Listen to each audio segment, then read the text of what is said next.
Buonasera. Good evening. I'm Sandra Palazzo, Board Chair and Trustee for Ward 72.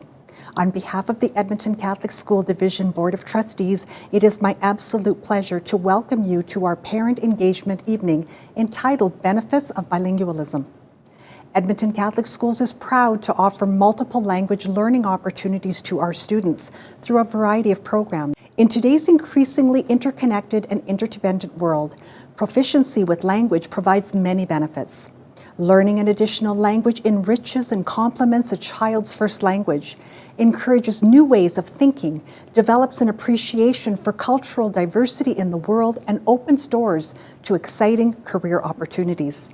I had the pleasure of teaching Italian to high school students, and I can attest to the value that learning an additional language brings. Thank you for attending. We are confident you will enjoy the presentation and bid you ciao a tutti e grazie. Good evening. My name is Nicole Lafreniere, and I am the Director of Curriculum and Assessment for Edmonton Catholic Schools.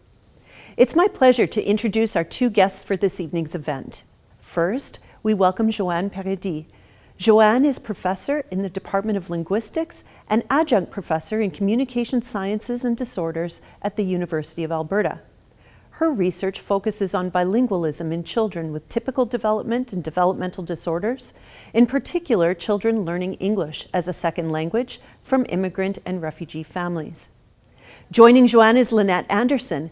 Lynnette is currently the principal of Monsignor William Irwin and has over 20 years of experience supporting French immersion programs in a variety of roles. Lynnette holds bachelor's and master's degrees in education, both from the University of Alberta, with a focus on early literacy. Tonight, our guests will engage in a conversation about the benefits of bilingualism, what language learning looks and sounds like in schools, and how you, as parents, can support your language learner at home. We hope you enjoy the evening.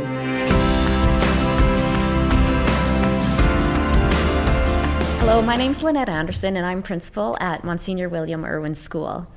I've been a teacher in the French immersion program for over 20 years and have supported lots of students in learning a second language. My own two boys speak French, and so very passionate about bilingualism and second language learning. And I'm here with Johanne. And Johanne, why don't you tell us a little bit about yourself too? Thank you. Hi, I'm Johanne Paradis. I'm a professor in the Department of Linguistics at the University of Alberta, and my research is focused on bilingualism in children, French-English speakers, kids who are English second language learners who speak a heritage language, and I've been at that for about 20 years. But I speak French and English myself. I've raised two kids who speak French and English and went to school in French here in Edmonton. So bilingualism is something that's been a huge part of my personal and professional life, and I am also passionate about bilingualism and second language learning. So Johanne, why don't you tell us a little bit about the benefits of learning an additional language? Wow, well, it's hard to know where to start because there's a lot. I think that the ones that are probably the most famous or the most familiar to people are what are called the cognitive benefits of bilingualism. And this is where the ability of learning and manipulating two languages hones your brain in a certain way that makes some things, gives you a bit of an edge with things like focusing, attention. It also helps kids realize that you can break down words into little pieces, little sounds, and that helps them learn to read. They have a bit of an advantage if they know two languages with that. Children who are bilingual often have more creative and flexible thinking when compared to their monolingual peers. They can tolerate ambiguity. They can make decisions based on changing the parameters of a process or problem quickly. They can also see the perspectives of others and ideas in others' minds a little bit more. They can pick up on that a little bit more easily than kids who are only monolingual, because they know that if people know two languages, they can also know different things from one another. So there's all kinds of things that happen to your brain and your mind that are a benefit of bilingualism. However, it doesn't mean kids have superpowers. This is just an edge. It doesn't mean monolingual kids don't have these things, but bilingualism, hones these things. And these things are all great great and important in our everyday life, and they're also helpful in school. And for kids who are from, say, immigrant families who are learning a heritage language, there's also a lot of socio-emotional benefits to them to learn the two languages, to keep that precious home language going alongside the learning of English. A lot of research shows that families, fewer conflicts, more cohesion, children have a more solid identity when they actually learn the two languages instead of, say, dropping the heritage language in favor of English. So, Joanne, you mentioned something about students being flexible in their thinking, and that's something that you would recognize in a school. So what would this look like and sound like in a school when a child's learning an additional language? And really, it's a lot of exposure to vocabulary. There's lots of repetition and play. There's authentic learning experiences, so students can learn the language through these experiences. There's a lot of speaking and listening at the very beginning. Our kindergarten teachers are very animated. They use a lot of gestures, a lot of songs, a lot of play, and it slowly evolves, and students are given an opportunity to take risks. And with that flexible mind, they know that they might not understand everything, but they pick up key words, and it's an evolution, and their vocabulary builds with time. And our teachers are very supportive, they're very positive, and generally students experience a lot of success as they start the program. Now, what about, one thing that people often ask, parents often ask, is what do they do when their children don't speak the language, the second language, really well? What if they make some errors? What if they search for their words? What does this mean? And is this a problem? Does this mean that learning a second language through school is really difficult for them or might not be successful? I hear this a lot, and from my perspective as a researcher, we all understand that learning a language takes time. And we know that when we look at children learning their first language, babies don't just start talking in full sentences. So it takes a gradual period of time, and sometimes they make little errors, like they might say catched the ball instead of caught the ball. But that's just part of the process. And as they increase, like you said, their vocabulary and their fluency, these errors will start to iron themselves out. And it's no reason to think that if in the first year children are not completely fluent, that somehow this process is not working. Think of how fluent a baby is after their first year of life. Right, and teachers are very aware of that, and they have strategies where they can encourage their students to practice, to use the language in authentic experiences, and like you said, it evolves, and yes, there'll be errors, but when you're supportive and you motivate the students, they continue on. If they're happy and motivated, that's a good sign that they are experiencing success in the program. Now, here's a question that I get asked a lot about, it's sort of, shouldn't children consolidate their first language before they start learning a second language? Or what is the best age for learning a second language? And really, there is no agreed upon age at which the first language is actually mastered or consolidated anyway. Kids are still learning their first language through school. Kids who are, say, they're English speaking and they're going to school in English, they're still learning their language as they're going to school. So that's one thing to keep in mind. First language learning doesn't end, right? And the other thing to keep in mind is that it's not so much the age at which you start to learn the language, it's whether you're in an additive bilingual environment. So some kids learn two languages from birth. They hear two languages. Some learn them when they're in preschool, some in elementary school, some actually in junior high. And really the important factors that determine their success is whether the two languages are supported, whether they're valued, whether there's a positive attitude toward them, whether kids get ample opportunity to hear and use them. That's really what promotes bilingualism, and it's not really about the age at which you start.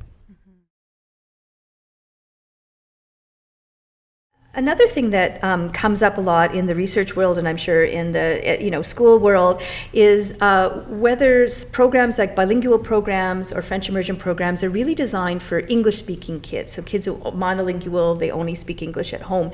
And of course, we know from the research that this is not true, that there are so many kids in bilingual and immersion programs in Edmonton, across the country, who speak another language at home, a heritage language, like say Romanian, Portuguese, Mandarin Chinese, and they can thrive in these programs and learn French and English really well. But people are often concerned that 3 languages might be just too much for children to learn. And from the research perspective, I'd like to say that children can learn 3 languages. Children can become multilingual. They're not too young, and their brains are not too young to be able to do that. We've seen many successful cases in the research of trilingual kids. So I think that we see success in the outcomes in school of kids who speak a heritage language and English, and they're in, say, a French immersion program, or they speak, English or even Cantonese at home, and they're in a Spanish bilingual program. So I think that parents should be open to this. I also think that it is important to always keep in mind that learning 3 languages instead of just 1 or even 2 does require effort to make sure all 3 of them are going strong, and that kids get enough experience hearing and using the 3 of them. So a little bit more effort is required, but it's certainly worth it in the end. Mm-hmm. Right, and so when you talk about the effort, I think that's where when parents ask us, how do I support my child at home when learning a second language or a third language, parent engagement is really important.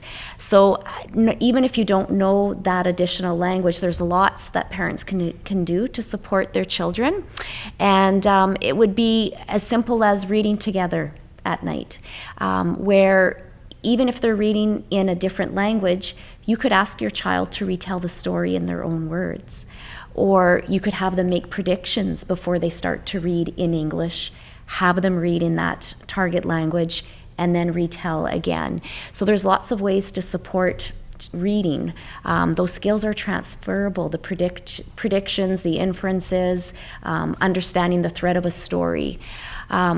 There's also just asking them, what they learned, what new word did they learn, and celebrate that with them, and try to see if you could use it in a certain context as well, and show them that you're willing to take risks and use some new language and play with language.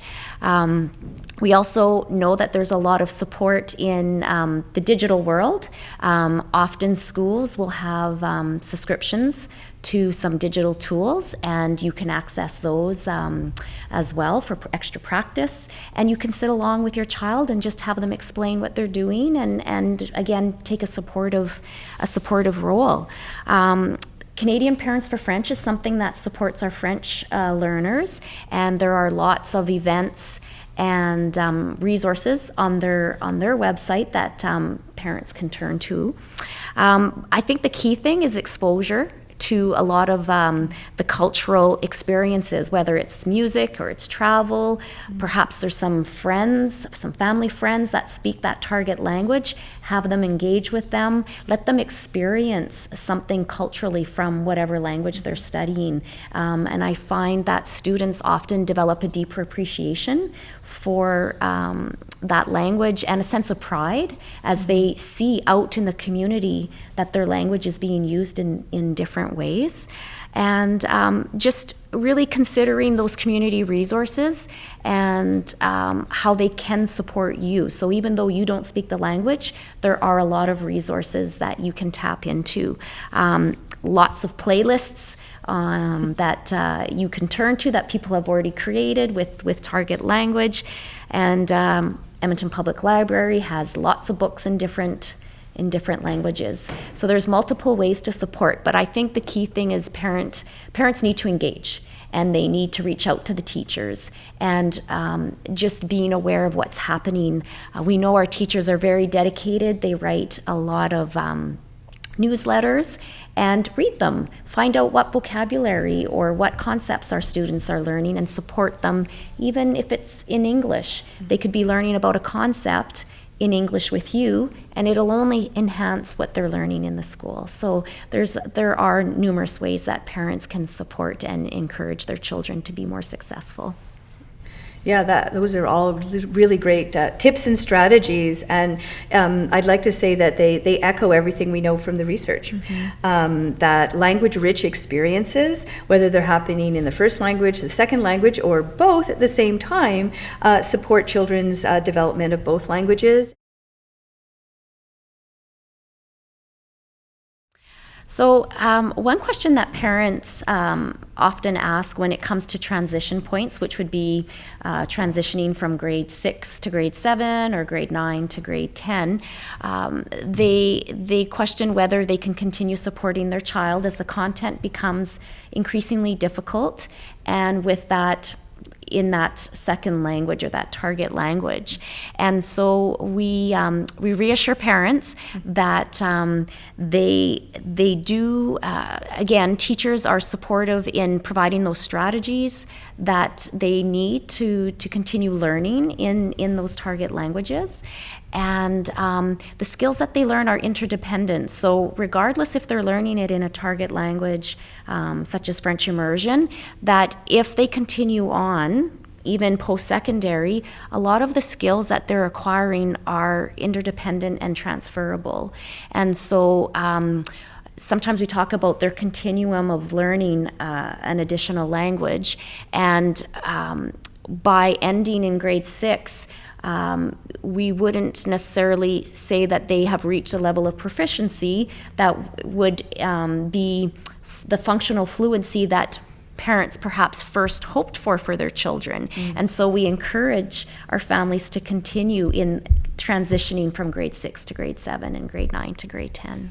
Yeah, absolutely. I think that from a research perspective, we know that language is a use it or lose it kind of thing, and and bilingualism isn't something that stays like in one place, like an insect trapped in amber for thousands of years. Our abilities in both our languages as bilinguals constantly ebb and flow throughout the lifespan, depending on our experiences. So there's no perfect bilingual to begin with, and our proficiencies can be a bit more fluid in our two languages. And for a student who moves out of French immersion in grade 6, it's not that their French is going to remain preserved like that insect in amber throughout all their high school years. They do need to keep it up to retain some fluency into adulthood. So all that effort could be lost if the student doesn't continue in the immersion program unless effort is spent outside of school. So that's always something to keep in mind. Now, I think that another point that's kind of related to this is that if a child is learning all their difficult content in French, how they transfer it, and you brought up the point that they've got the two skills interdependent, and they're even if they're doing math in French, it doesn't mean they can't transition to English, and the research would definitely agree with that. Certainly French immersion students are high academic performers across the country, have great rates of entrance into university, and do very well.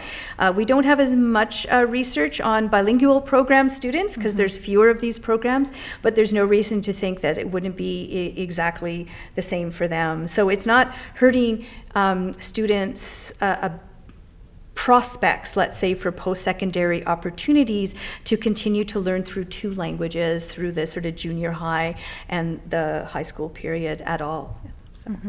And one other piece, when you think about the difficulty of the content becoming more difficult, and parents feeling not able to support that, one bit of advice that we like to offer too is those skills such as critical thinking or the problem solving. What other strategies could you be supportive for your child. And so not necessarily being able to speak that language, but there are a lot of skills that we can teach in English that would support your child in helping them through their studies. And so it's supporting in a different way. It might not be in the actual content, but it's all the skills that come from that piece of problem solving, critical thinking, inferencing, predicting. Those can all be done in any language because, again, it's transferable. Yep. And you know, one thing we haven't really touched on yet is the sort of the long-term outcomes in those second languages in the education. Like how good is students' French? You mentioned that in grade 6 they're not quite at the proficiency level parents might expect, and that is a good reason to continue. But I think it's always important to think that when we go back to the very beginning, when these programs were first developed, and Canada was a world leader in developing bilingual and immersion programs, that the goal was never to create a duplicate of, say, a monolingual francophone living in Quebec. It's to enable students to learn through a second language and gain functional proficiency at a much higher level than if they were taking French as a second language 1 hour per week. And these programs have been a resounding success in meeting that goal. And so if a graduate of French immersion doesn't sound exactly like a monolingual from Quebec, or if a graduate of, say, Spanish bilingual program doesn't sound exactly like somebody from Spain, that is not a fail. That is, the goal here is functional proficiency, the ability to function, communicate in the oral and written mode in another language. And it doesn't have to be perfect or identical to monolingual speakers who live in a different context than we live in. Right, and I think too, part of it is that sense of pride and valuing that they've learned this additional language and being able to celebrate it and use it. I think is ultimately the goal as well. Is to be able to go out and try what they've learned in authentic experiences and have that confidence to do it. Yep.